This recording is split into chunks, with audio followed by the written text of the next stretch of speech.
Buying food that's good for you will soon be easier for families on federal assistance. Health reporter David McInnes explains. John and Cindy Soner have sold meat and produce at the Carrboro Farmers Market for more than 10 years. In the past, they've taken only cash, but later this spring, they'll take plastic as well. It'll just make it more fun. Financially, I don't know, I'm not worried about it. I think the more people get the opportunity to shop here, the better. Since 1999, recipients of federal food aid have used electronic cards like this debit card instead of food stamps. Vendors here at the Carrboro Farmers Market can't accept them. As a result, recipients of this aid can't buy the local, healthy, and organic food available. But all of this will soon change. $4. The market now takes cash, but soon, vendors will scan food stamp debit cards, known as EBTs. UNC nutrition professor Alice Ammerman leads the effort to bring local food to people with low incomes. Her group coordinated a grant to install EBT readers at the farmers market. It would seem logical that you could bring local farmers together with consumers and figure out a way so that we can get more healthy food to people who are less able to afford it. Last month, 1 in 8 North Carolinians received food stamp benefits. In addition, mothers with low income receive another form of federal assistance. Soner already serves these people. I usually give them twice as much as they ask for when they come, because they need the food, and I have a lot of food. So, and everybody needs a break, and so I like that. Besides accepting food stamp debit cards, the farmers market will start accepting credit cards from all customers. In Carrboro, David McInnes, Carolina Week. Well, it sounds like shopping at the farmers market will be a little more convenient very soon for everyone. For more information about using EBT cards, log on to our website, carolinaweek.org. The UNC William and Ida Friday Center has now hosted 1 million conference participants. A participant in the Triangle Research Libraries Network Conference, Bobby Earp, was lucky number 1 million. Earp received a commemorative letter from Chancellor Holden Thorpe and a book written by UNC President Emeritus William Friday. She says the experience is like winning the lottery. If you're waiting on some birthday money from your grandmother, you might have to wait a little bit longer. In an effort to cut costs, the Postal Service recently proposed dropping Saturday delivery. On Tuesday, the U.S. Postal Service filed the papers with the Postal Service Regulatory Commission to start the process. It also plans to seek legislative changes to implement the 5-day delivery. Last year, the Postal Service lost around $3 billion, and this year it might lose up to $6 billion. If Saturday delivery is dropped, it could save $3 billion a year. And I don't know if we'll be getting mail on Saturdays, but I hope we get some sunshine this Saturday for the Easter weekend. I know, me too. Weathercaster Joe Belanger joins us to tell us more about what we can expect this weekend. Yeah, thanks, Elizabeth. You saw a lot of blue skies on your way to class today, and this warming trend that we're in has only just begun. Coming up after the break, we'll take a look to see how much warmer these temperatures are going to get for your upcoming holiday weekend.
Antes de tratar. Solo tú. No juegues con fósforos, no juegues con fuego. Fuego.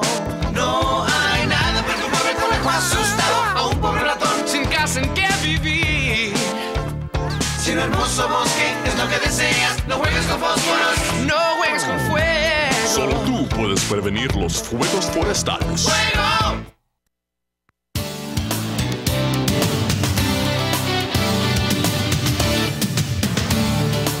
Hey, welcome back to Carolina Week. I'm weather forecaster Joe Belanger, here to take a look at the rest of your week ahead. We got to enjoy a lot of sunshine out there today.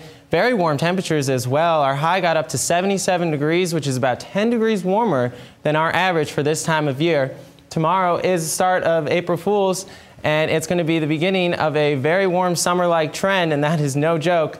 In fact, to take a little sneak peek at tomorrow's high, we're expecting it to come in at about 84 degrees. To put things into perspective, the last time we saw an 80-degree day was way back on that mild Halloween we had last fall when we did hit the 80-degree mark. It's been about 5 months since we've experienced temperatures like that.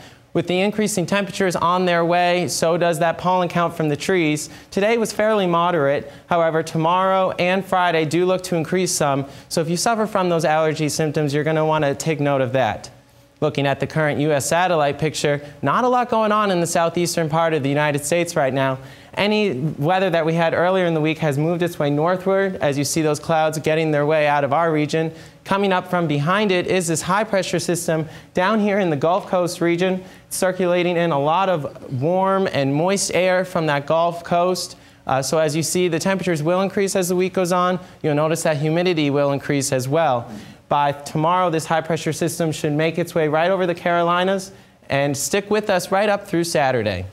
If you have any travel plans for the upcoming Easter weekend, maybe going to the western part of the state, Asheville's coming in around 71 with mostly cloudy conditions there. Charlotte, the Queen City, and Greensboro are looking much more pleasant with temperatures covering in around the 80-degree point and mostly sunny skies. For the eastern part of the state, if you're looking to maybe go to the beach to enjoy these summer-like temperatures that are on their way, the Outer Banks looks to come in around 70 degrees for their high. A pair of 7s that should be their high in the Wilmington area.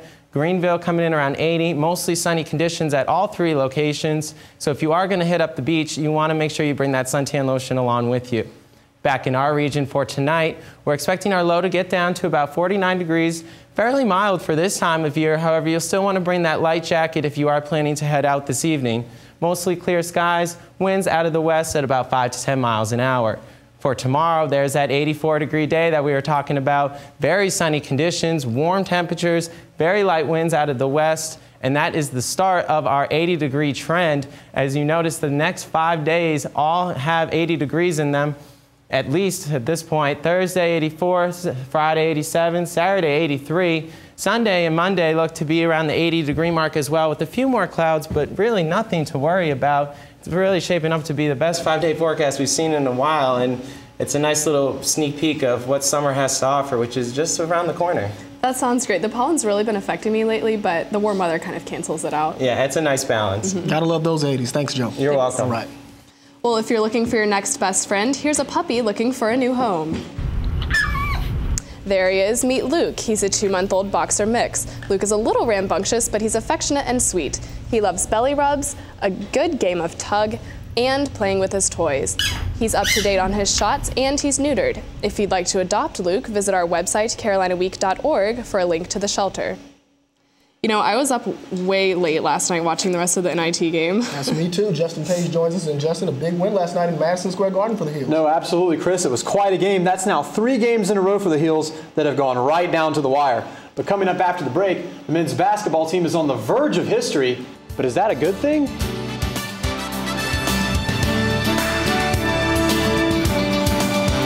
Two-pointer. You'll get a Oh, do you have any specials? We have a steak special today. Oh, how's that cooked? That's pan-seared and then... Does it come with a side dish? Is it grilled? Can I have it steamed? So what do you recommend? What kind of pie do you have? You're an actor. Aren't you from Ohio? Any questions?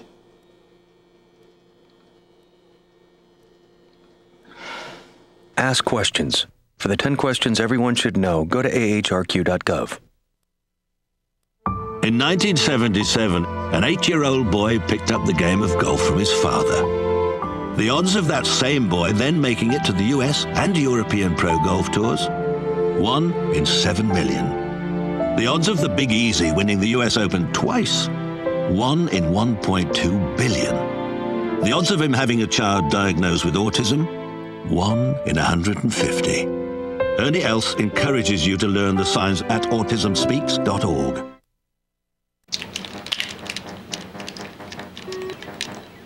You ever think about buying a bigger place? Just waiting for a visit from the credit fairy. There is no credit fairy. How else will I get a better credit score?